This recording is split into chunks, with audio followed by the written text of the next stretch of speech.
وحنهاي وهديك دوسيدا وحنهاي وندا معلمك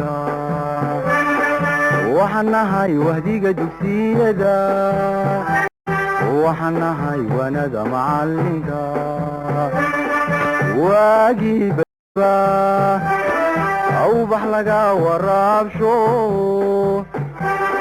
واجي بريبا أو بحلقة ورابشو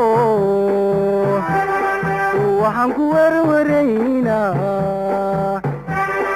ودنكينا وحبرتا ودنكينا وحبرتا inuu isagu sameeyay khibrad iyo waayo aragnimo uu ka helay guuldarooyinkiisa hore ama waxbarasho uu ka qaatay ama wax uu ka bartay guuldarooyinkiisa hore wuxuu ku qaatay go'aan sax ah inuu qaato sababtoo ah wuxuu ogaa dariiqu ku khaldamay wuxuu ogaa wadadii uu markii hore uu ku jabay sababtoo uu ka leexanaya hadda marka wuxuu ku yiri halkeebaad ka heshay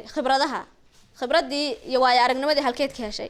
khibradii waayo aragnimadana wuxuu ka helay waxa weeyaan waa guuldarooyinkiisa iyo fashiladiisii hore uu ku soo fashilmay tusaale ahaan iskuulka maanta waad dhacday galaaska maanta waad ugu hooseysay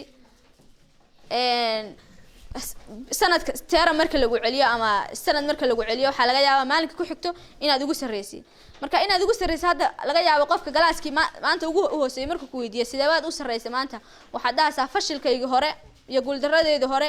baa ay bartay oo go'aan sax ah ku qaatay waxaad ogeyd meesha ku soo fashilmatay waxaad soo ogaatay galaaska markaad fadhiday xiisadaha macalinka uu fadhiyo inaad ahayd maqan joogaba waxaad soo ogaatay in macalinku markuu joogo aad cashirka u jeesan jiray leyl iska soo shaqeyn jiray wax diyaarin jirin imtixaanka markuu yimid aad saa ku dhacday haddana daldalooladii baad iska soo buuxisay xiisada marka la joogo suucan baad wax soo xaadirtaa ma googoysi xiisadii baad u soo jeedaa waxaad tahay qof soo jeedo marka taasina waxay inoo sahli kartaa inaynu khibrado iyo go'aan sax ah ka qaadano fashilkeena iyo guuldarooyinkeena hore inoo diidan oo inaynu hadafkeena ka rumayno ama astaamaha inoo diidan inaynu guusheena gaarno waxa kamid ah waa wax dhamaanteen inaba hada haysto waxa ka ah cabsida